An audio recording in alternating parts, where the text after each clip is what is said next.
The floodwaters vanished as fast as they'd come. In the heart of America's fourth largest city, they're just beginning to contemplate the aftermath of an unprecedented storm. Well, this sand here tells you that the water was flowing right over this busy intersection here in downtown Houston. And if you look over the edge of this bridge, you can see just how fast the water's fallen, but also how high it still is. I was here. I watched the water come all the way up there. What does it feel like to be back? Devastating. You know that water's strong, but you never really know how strong it is until you see what it does, the damage that it can do. I'm seeing ice machines, refrigerators that take 3-4 people to move. It looks like somebody stuck their foot out and clipped them like they were a human being. What did you do? I left. There wasn't nothing I could do. The power was already off down in this area.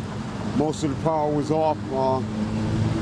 I took the advice of my boss. You know, there's only so much. I'm a man. I can't do no more than that. This is God's hand. Imagine the force required to move this thing from wherever it's come from. It's got food in it and everything.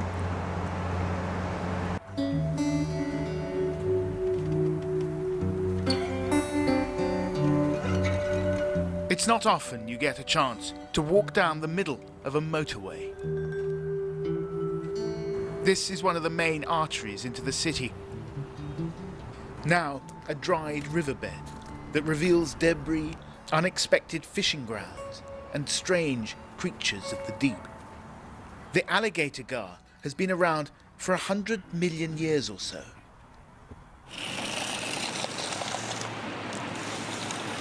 Parts of Houston are still underwater, but downtown, posses of volunteers have already begun cleaning up. This is probably like a once in 500 years flood. I mean, the water you can see behind us was way past our head, probably, 6 feet more about where we are now.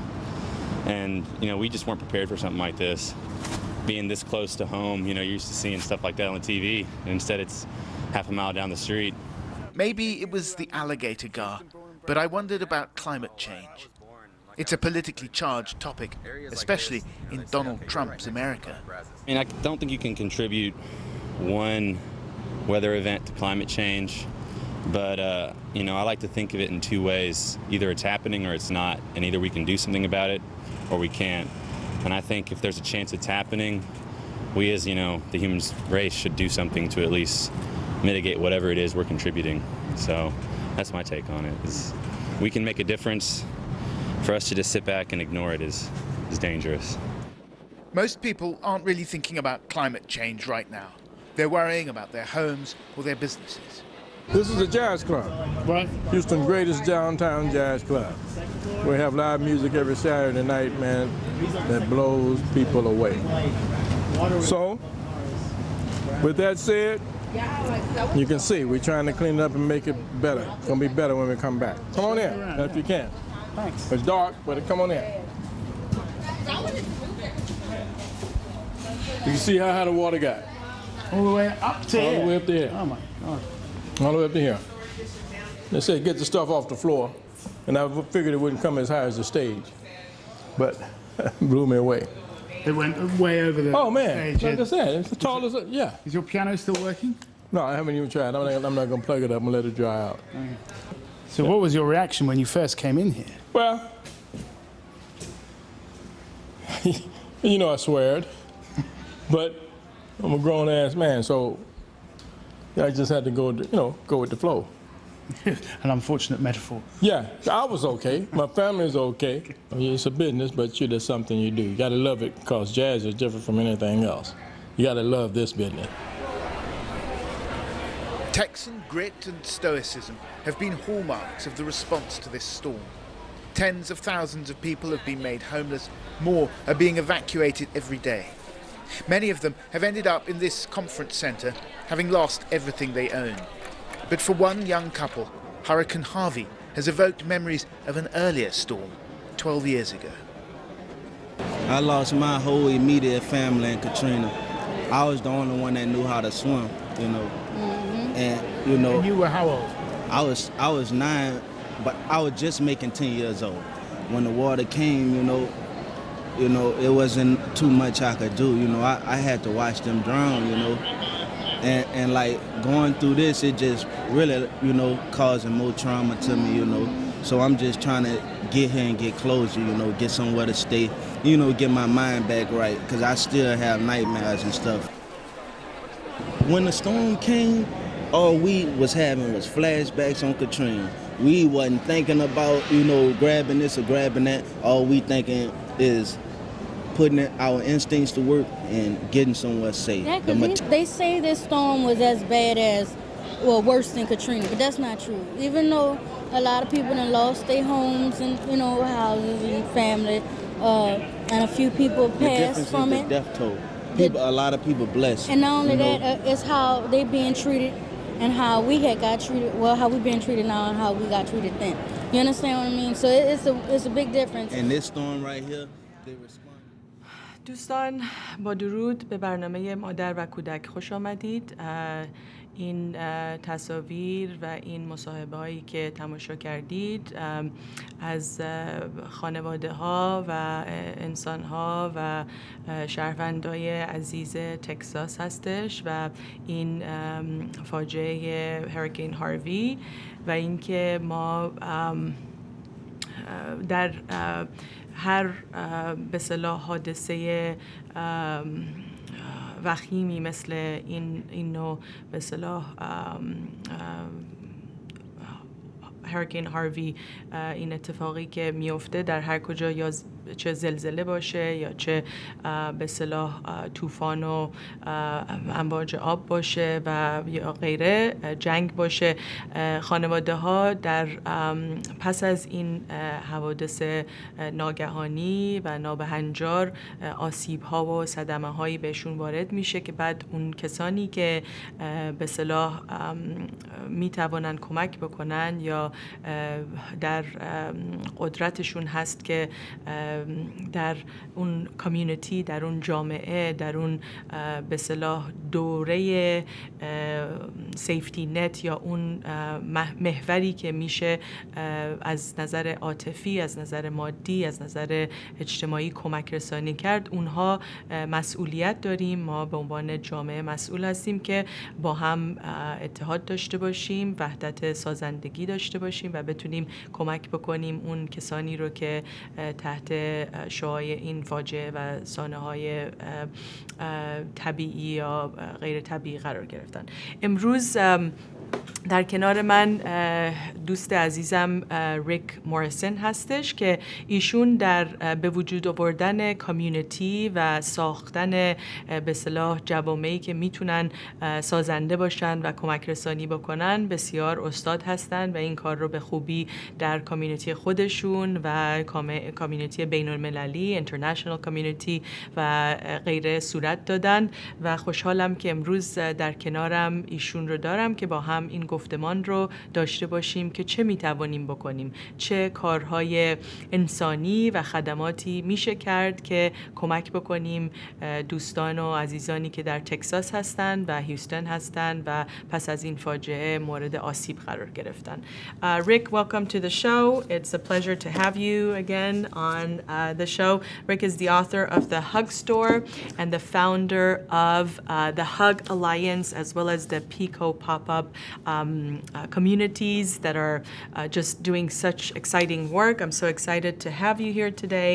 And let's start with what it's like to build a community around when we have a natural disaster such as the Hurricane Harvey and families who are affected, impacted by it. What is that like for you as a parent, as a community activist, and as a conscious parent leading this force? Well, Nelly, thank you so much for having me back on. I'm so excited to be in your presence and be with you. Thank you. You know, for Hurricane Harvey and any natural disaster, it's so easy to remove yourself from what they're actually feeling and knowing. The experiences I've had are not the experiences they're having. And as we watch in some of those clips, it's devastating to see where people are at. And I think you really see our country, despite the political landscape, come together. And it's unfortunate sometimes it takes that to get there, but the point is a natural disaster actually can help pull community and pull country together.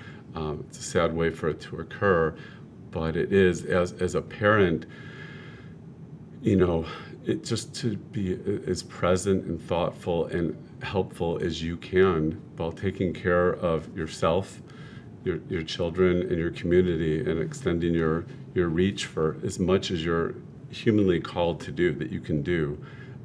The first responders, in all the natural disasters, they sleep so little, they eat so little, and I think we only acknowledge them when there's a natural disaster, but they're doing things all the time. And the Hug Alliance, which we'll get into, and everything that we're doing, and hopefully we're going to do more work together, you and I, is about community and establishing that foundation that's seamless all year round, and it doesn't come up when a disaster's in place. It seems to be so relevant. I know in the first days, our children had seen footage or reports on television or at school. Their friends were talking about their relatives or family members who were affected by it. And very early on, they started questioning, what's happening? Is there a hurricane coming our way here in Los Angeles? And so they were curious about, first, how to help, and then secondly, what's going to happen to them, and I know at each age and stage of development they're going to have different questions, right. But I thought that for parents to have these peace learning thoughts, to be prepared mentally, and to have the mindset of, okay, at first, giving age-appropriate information to children and kind of helping them unpack and process what they see on the media is really important. And sometimes I know some parents get nervous and they want to maybe keep it away or turn off the TV or not talk about it. And I know at first it might be sort of an instinct to protect, but then I find that when we do take a risk and we do get vulnerable, like I did, I took a chance and I got vulnerable with our kids, and I said, yes, my heart is, aching, and I really want to help, and I wish I could even fly out there because of what I do and to be able to help, and I think when we go there with those conversations, it actually helps build more empathy. Yeah, I don't know. I agree. I mean, when we're in resistance to where we want to be with our kids, that sets off a balance issue. I think that we're not using our intuition, because our intuition is telling us, it's awkward, it's a discovery that we're not sure we're going to want the answer or what comes from it, but yet we're drawn to wanting to talk about it. And if we're in resistance to that, we're not following our true nature. So I think it needs to be explored. Each parent's different, and coming from a conscious parent perspective, I think just by virtues of being conscious, you're going to contemplate that more and open yourself up to seeing if they need that. Yeah. So, So having more awareness and letting sort of the natural course of processing and exploration and being curious just take its course. And if something comes up because your child had a conversation with their friends at school who has relatives in Houston and who were affected, I think just the natural process of listening, being a good listener, processing, and yes, it is sad, it is a natural disaster. Right. And I cried. I remember the first couple of days, the images and watching the families go through so much suffering. It was very, very painful. I was even a little depressed and feeling helpless. And then, of course, you get into this mode of what can we do to help? And then I start to see on social media, like Brene Brown posting her call out to, yes, you can help by, donating underwear, Undies for Everyone, an organization that she sort of suggested that we help because, diapers and underwears are not provided by FEMA and some of these agencies who are helping, or I guess, there's a higher need for it. So you just tap in then to communications and the community in learning what it is that I can do to help. And then schools, of course, they start their drives. Kids become more conscious and aware, and they want to, help and reach out and help. And what a great opportunity to build community then. Absolutely. Yeah, and that's what you're doing with the Hug Alliance and the Pico PopUp community and the Conscious Parenting community. Yes. Yeah, and so if you're interested and you like to join the Hug Alliance, you can visit the hugstorebook.com, Rick's website, as well as thehugalliance.net, and we have a temporary home on the hugmob.com as well. Very cool. Yeah, where we're building it. Awesome. So you stay tuned and just keep the conversation going. I think social media now has been a very helpful tool in connecting, in building communities, and staying in touch. Yeah. And one thing to track back to the about speaking with kids about it, one of the good things I think that can come from that as well, if you explore it with children, is that so often in the West where everything is kind of a dreamy picture of life, and kids aren't rooted in gratitude as much as I think we wish they were.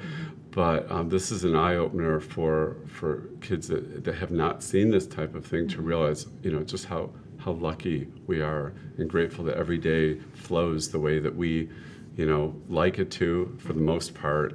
That's a great offset of that. But it does come down to community and doing the work. The Hug Alliance, I just wanted to take a minute to tell more because it's really so exciting. It's a global coming together of like-minded thought leaders that really want to help change the world for the better. I mean, that's really it in a nutshell. The platform is a hug, and that's the connection point, but the themes of it are so much more. It's about community, it's about outreach, and it's about education.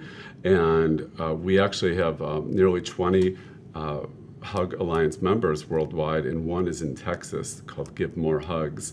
And they're a nonprofit that does a lot of work with schools and raising funds, and they've got a huge following, and they're doing a lot of work with a really small footprint of people. Their bandwidth is like exceptional with what they're doing there. But one of the things we're going to do with some Hug Alliance members is help them be able to give back to schools, because so many schools were damaged there. And there'll be a Hug Store book in every school library as they rebuild libraries in the schools and things like that. I mean, you don't even think about a whole library wiped out. What are the kids going to read? Maybe the home libraries are wiped out too. Just the essentials. Books really for kids are essentials. So, that's what's happening in Texas with Give More Hugs, but bringing it back to our local community and what we're calling the Pico PopUp is it really starts with the community to be able to do something on a sustainable monthly thing. We want to be able to involve and bring neighbors together, not just when there's a crisis and the power goes out and and so we're working on something that really is a blend of education and entertainment. And one of our co-collaborators, Judy Julin from Inspired Parenting, she calls it Edutainment, because it's going to be something for everybody. But there's going to be something for little, young children, 1 to 2 year old. There's going to be stuff for seniors and everybody in between, men and women, and it's going to be free. And what we'd love to do with this community thing, and why we call it pop-up, is because we can pop it up anywhere, and we can help build that community and leave that footprint with them and take it from community to community. And then they all have the synergy of the pop-up as the vehicle. So excited to get going. Our first one will be in October. I love it. It is so exciting. I know October 8th is the first Pico PopUp coming up at a dance studio. We're integrating dance, music, arts, and peace learning in the context of what a hug, the impact of a hug, the beauty of connecting, and the beauty of peace learning communication through these guardians of peace, these peace angels who are really doing fantastic building community work. And so when you come alongside one another and you connect interfaith, inter-race, intergenerational, inter-everything, there's this interconnection that globally can impact and lead to so much peace. Because that's what we need today. It is. We need to connect on all levels. It is. Yeah. Another thing we have in development is the Global National Hugging Day, which is January 21st. And we have really big plans for this year with the Alliance coming together to stage an event here in Los Angeles where it will be the most nationalities on Earth hugging at one time. And surprisingly, it's smaller than you might think. We should be able to, we actually want to double that record. And we're in talks with Guinness Book of World Records to actually be on site for it, and a lot of media around it, because it's a really big deal. And it starts there, and it's a seed that's planted, and then expand upon that with every National Hugging Day beyond that. So that's another element and component that the Hug Alliance is doing. There's so much work that needs to be done, but your stuff, which interests me since the day we met in PeaceLearning, has a connection point actually with the Hug Store, and that we developed, I think on our past show we showed the colorful wristbands, which is an integrated game for children to play in the context of learning peace. And Montessori schools have been very interested in it and asked me to develop a formal curriculum around it with pre and post assessment to see where people's peace level is. And we're going to really start getting into it now that the school year is back. It kind of took last year to refine it, hone it with some other educator input. But it's really peace learning in the classroom individually, so each child feels more peace. And then the classroom as a collective becomes a more peaceful place, and thereby more receptive to learning and open to new things, and just it absorbs easier. Awesome. دوستان با آقای ریک موریسن، نویسنده و فاوندر The Hug Alliance که در اصل یک سازمان بین المللی هست صحبت می‌کنیم. برنامه مادر و کودک MomTalk و صحبتایی که داریم می‌کنیم در چارچوب همکاری اجتماعی و اینکه ما چگونه میتونیم در چارچوب سازندگی و ساختار این فعالیت‌های اجتماعی همدیگر رو کمک بکنیم و با رابطه برقرار کردن با اون افرادی که شبیه هم فکر می‌کنیم. شاید نیتمون، توجهمون، حواسمون روی پرورش صلح هسته، پرورش صلح درون، از درون به بیرون، و اینکه اول چگونه میتونیم در خانواده، سپس در آموزش و پرورش این آموزش صلح رو نهادینه بکنیم. آقای ریک موریسن با چندین به اصطلاح سازمان‌های مختلف که در آموزش و پرورش اینجا آمریکا هستش و به اصطلاح ارگانیزیشن‌هایی که شاید بیشتر فعالیت‌های بین‌المللی دارن کار می‌کنن و میخوان که اولا که رکورد این که از تمام بین الملل مثل سازمان ملل رو تصور بکنیم که همه در کنار هم بیان و بتونن در یک جا ملاقات بکنن، در یک جا روی این قدرت سازندگی یک شاید تماس، یک رابطه، یک صحبت، یک بغل، به اصطلاح به قول Hug Alliance the power of a hug، همین که همدیگر رو embrace بکنن دو نفر، همین که همدیگر رو در آغوش بگیرن، همین که صورت به صورت و تماس به اصطلاح نزدیک داشته باشن، این نزدیکی و این به قول معروف interfaith, intercultural, intergenerational این قدرت بسیاری داره و این رو منعکس خواهند کرد به خصوص در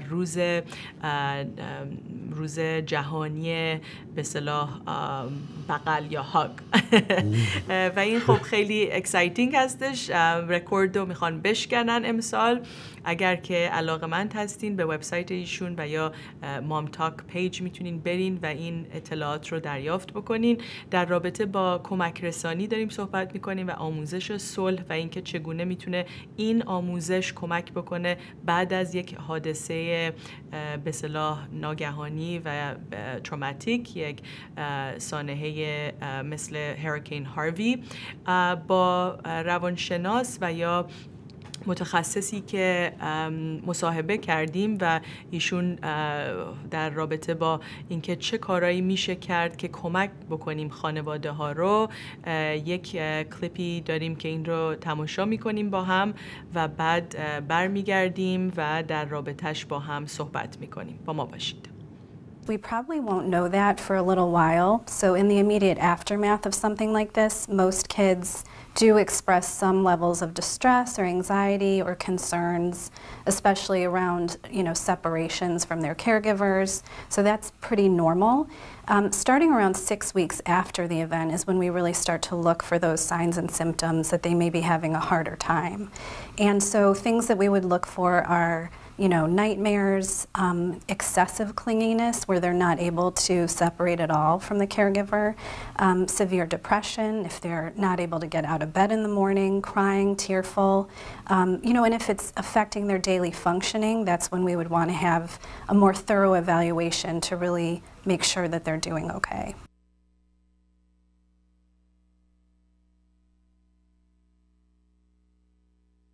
So with the younger kids, we do anticipate that they're going to have more clingy behaviors and more anxiety around separation. So that's something we would be looking for. With teens or adolescents, some of the other risk factors or risk markers might be, if they're starting to engage in substance use or risk-taking behavior, that's something we would be looking for, in terms of looking for things to intervene.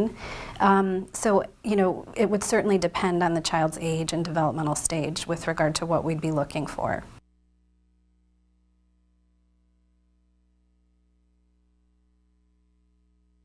Certainly provide comfort and security, so saying things like, we're going to make sure that you're safe, the adults around you are going to protect you, helping them to feel secure that what happened is not going to happen over again.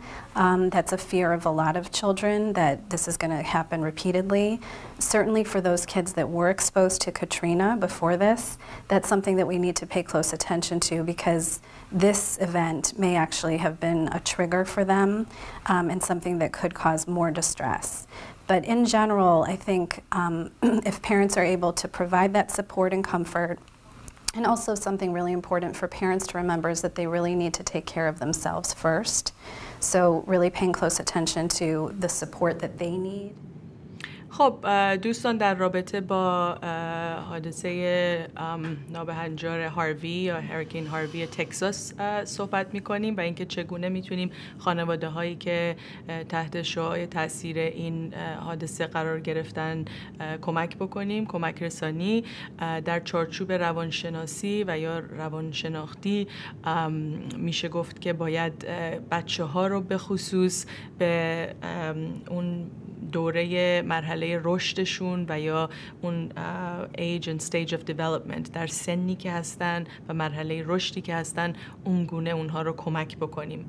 همینجور که اشاره شد، بچه‌های کوچیکتر، معمولاً بچه‌هایی که دبستانی هستند، این نوع تاثیرات، این نوع حادثه ها این میتونه بیشتر اونها رو مضطرب بکنه و به خصوص در چارچوب روابط ارتباطشون با مادر، پدر و یا اون کسی که با اونها نزدیکترین کس هستش. بنابراین در چارچوب دلبندی، دلبستگی، اتچمنت میتونه این رو متزلزل بکنه و میبایست که معلمین، همکاران، کسانی که کمک میکنن این بچه ها رو توجه خاص و به اصطلاح جدی بکنن روی اینکه چگونه اونها رو بهشون دوباره احساس آرامش و امنیت بدن. برای همین هم هست که به اصطلاح هاگز یا در آغوش گرفتن و اونها رو به اصطلاح بغل کردن میتونه خیلی خیلی مفید و کمک بکنه بچه ها رو، مفید و سازنده باشه. بچه‌هایی که تینیجر هستن یا یه خورده بزرگتر هستن، اونها اضطرابشون میتونه بالا بره و به خاطر اضطراب و افسردگی که دارن ممکنه ریسک بیشتری داشته باشن برای استفاده از مواد مخدر و یا مثل رفتارهای پرخطر ریسک بیشتری بگیرن و اونها در به اصطلاح نوجوانی یا این سن تینیجری به خصوص که بیشتر مغزشون آسیب پذیر هستش و میتونه اونها رو بیشتر به سوی صدمه های به اصطلاح پس از فاجعه یا نابهنجار وارد بکنه. باید یه مقدار بیشتر بهشون توجه بشه و باید علائم استفاده از مواد مخدر رو و یا علائم PTSD، علائم اینکه تا چه حد این تینیجر به اصطلاح آسیب دیده، اونها رو بهش حتما توجه بکنن و میدونم مشاورین و کسانی که در مرحله اول تریاژ میکنن یا کمک میکنن یا کمک رسانی در این حوادث نابهنجار طبیعی دارن، اونها به اصطلاح آموزش دارن که چگونه این عزیزان رو، تینیجرها رو کمک بکنن. ولی خب در هر جایی که باشیم، با هر حادثه‌ای که روبرو میشه خانواده، خیلی مهم هستش، تاکید روی این هستش که مادر و پدر و اون نگهدارنده ها، اونها به خودشون هم خیلی توجه بکنن، چون مثل همونطوری که در هواپیما به شما توصیه میکنن که اول ماسک اکسیژن رو خودتون استفاده کنین، بعد بچه ها رو کمک بکنین، به همون صورت در این حوادث مهم هستش که مادر و پدر ابتدا خودشون رو رسیدگی بکنن، مطمئن باشن که خودشون احساس امنیت میکنن یا اوکی هستن و بعد به بچه ها رسیدگی بکنن. در این مواقع مشاورین، افرادی که کمک میکنن یا کسانی که معلمین، کسانی که دبیر هستن یا مربی هستن، دور بچه ها هستن، اونها رولشون خیلی خیلی پر اهمیت هستش و میتونن در این کمک رسانی ها بسیار رول مهمی رو انجام بدن. So we're talking about reaching out and helping families and starting from the home, creating that safety, security post, aftermath of this natural disaster. And it's the same. If it's earthquake, fire, or flood, it doesn't matter. It's traumatic. And these families who have been traumatized now need safety nets. They need community. They need support. They need physical stability, physical just care, to know that someone cares for them, someone is sending them, clothes, and the basic needs are being met. And so from a community member, what are some of our responsibilities? So we're all the way here in Los Angeles and California, but we have a very strong social responsibility to reach out and help. What can we do here, and how do you guide families who perhaps have not helped yet but would like to help moving forward? Well, they can do it through the Hug Alliance, which we're setting our nonprofit right now. And if they reach out on email, right now it's thehugstore@gmail.com. We'll be able to channel that through our Hug Alliance partner, Give More Hugs, and have them execute something that they, feel is in need, particularly for children, and that's what their target is. But individually, if people want their things, of course, the Red Cross and the global ones, but if there's something that they want in particular, we can see that those funds get used in the way that they'd like them used.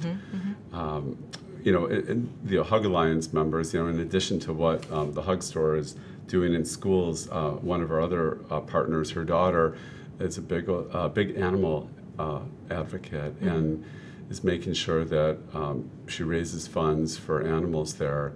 And I saw a staggering number that in Hurricane Katrina, over 250,000 animals were lost. Yeah. I mean, staggering. I love that she's done that, and it extends beyond our Hug Alliance to family members within the Hug Alliance that want to do something. So that would be one way, and there's other things in the works right now from different members, but certainly you don't need to be a member of the Hug Alliance to do it, though.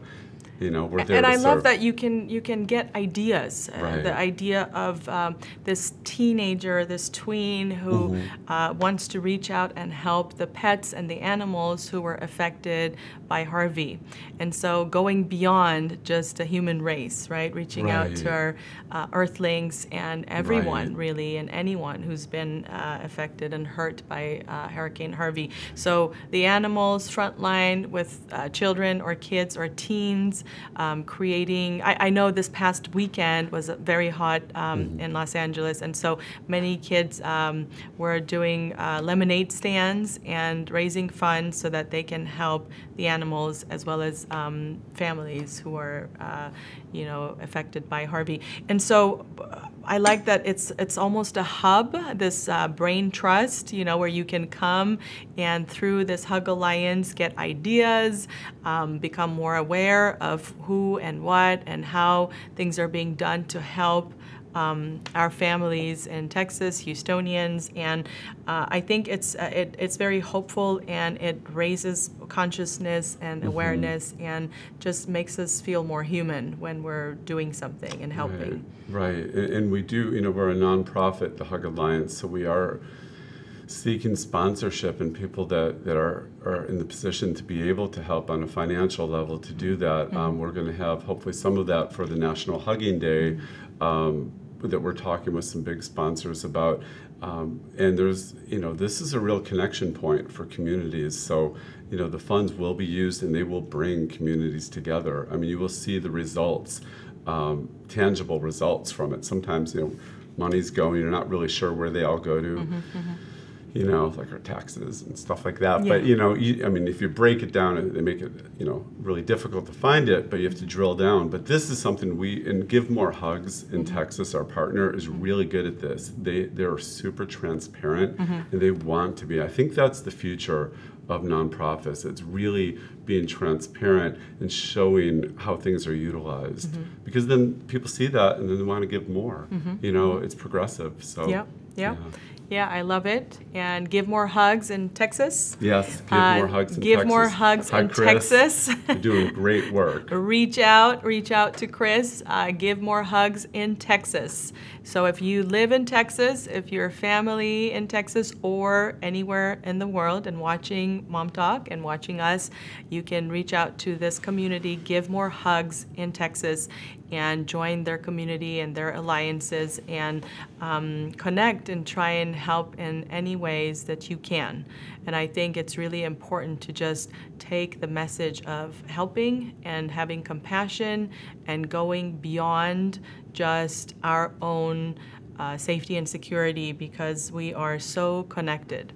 I think, as an immigrant, I think, when you experience moving, when you experience going from home to home, from place to place, and then having to rebuild your community, you get really good at knowing that I know what it takes to build a community.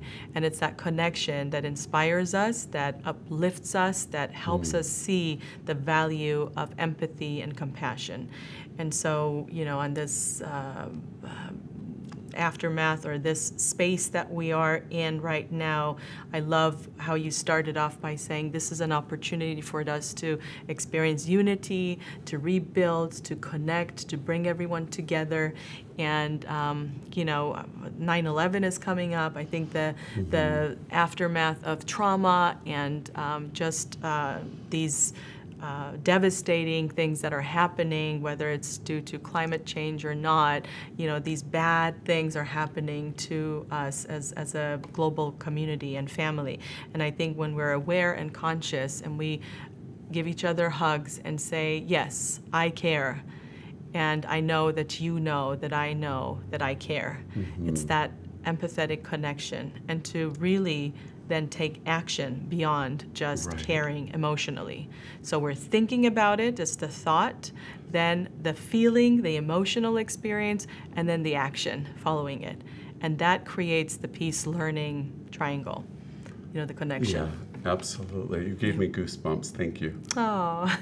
Thank you for those. Yeah. But that's it. The action point is great. And you can't obviously take the action when you're in the middle of the crisis, but you can after, and there's a lot of things that these are happening, and these are wake up touch points for everybody to do more.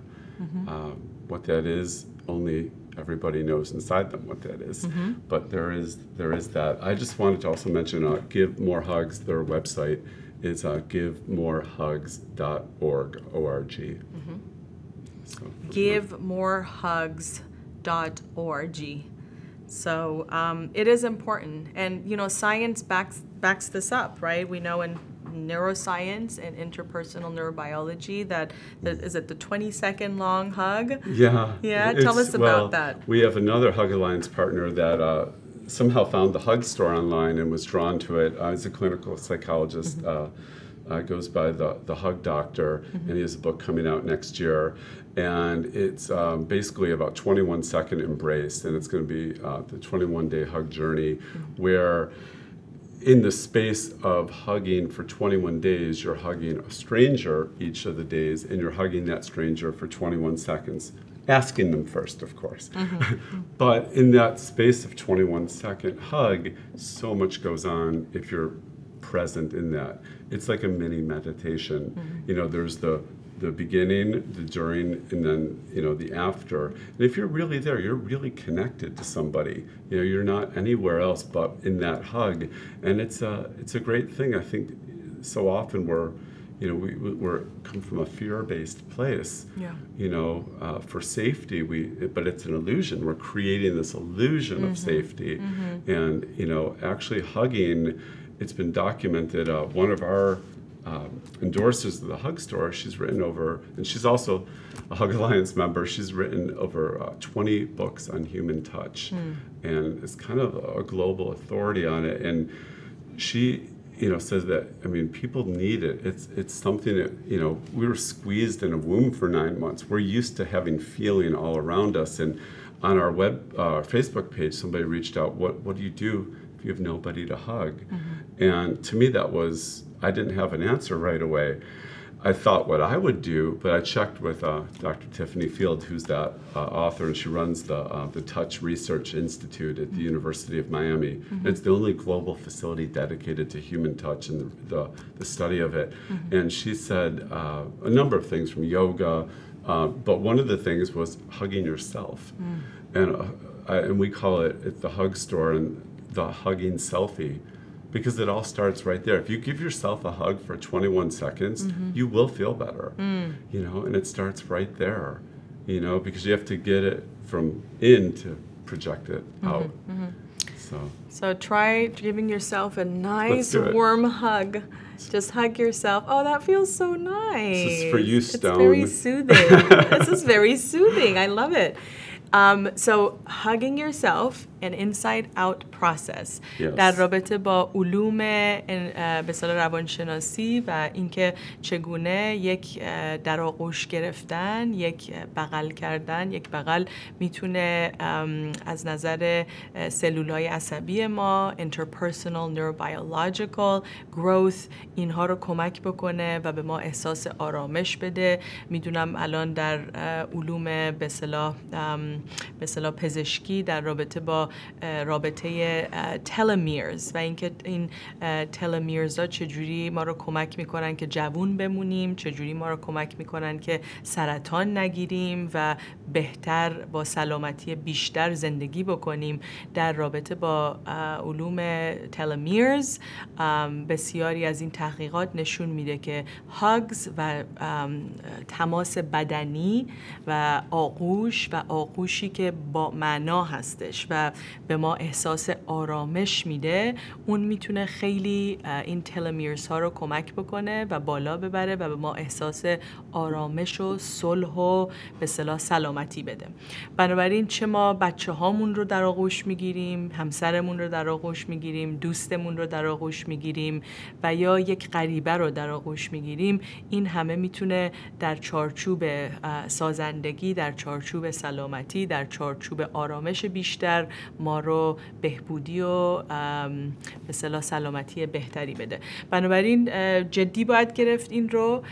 میدونم در خیلی از فرهنگ ها شاید تماس بدنی رایج نیست و یا شاید تابو حساب میشه و باهاش یک استیگمایی میاد که نه، عیبه، بده، یا اصلا چه معنی داره بغل بکنیم، بچه هامون رو لوس بکنیم. باید این تابو رو شکست و باید جدی گرفت و باید بدونیم که ما انسان‌ها به دنیا آمدیم که با هم رابطه داشته باشیم و وقتی این روابط ساخته میشه، این روابط انجام پذیر هستش، پرورش پیدا میکنه و این صلح درون به بیرون خیلی از اوقات از همین روابط و همین قدم‌های بسیار ساده ابتدایی هستش که ما بدون ریا، بدون به اصطلاح شرم، احساس شرم، بدون احساس گناه بتونیم همدیگر رو برای یک مدت طولانی، یک مدت شاید 21 ثانیه‌ای همدیگر رو در آغوش بگیریم و هیچ چیزی هم نگیم به همدیگه. لزومی نداره قربون صدقه بریم یا حرف بزنیم یا احساس نگرانی و شرم و گناه بکنیم. فقط همدیگر رو در آغوش بگیریم و فقط سکوت رو داشته باشیم و احساس آرامش رو ببینیم که آیا میتونیم در این آغوش تجربه بکنیم یا نه و اگر نه چرا. این سوال رو از خودمون بکنیم. خیلی نکته ظریف و مهمی هست به خصوص در پرورش بچه ها، در پرورش خانواده، PeaceLearning parenting، که ما آرامش رو در آغوشمون تجربه بکنیم. یکی از کارهایی که من دوست دارم با بچه هام بکنم meditation هستش، در آغوش گرفتن بچه ها. Something that I love doing with our kids is meditating while we hug. And it's so powerful. I mean, it's just so beautiful.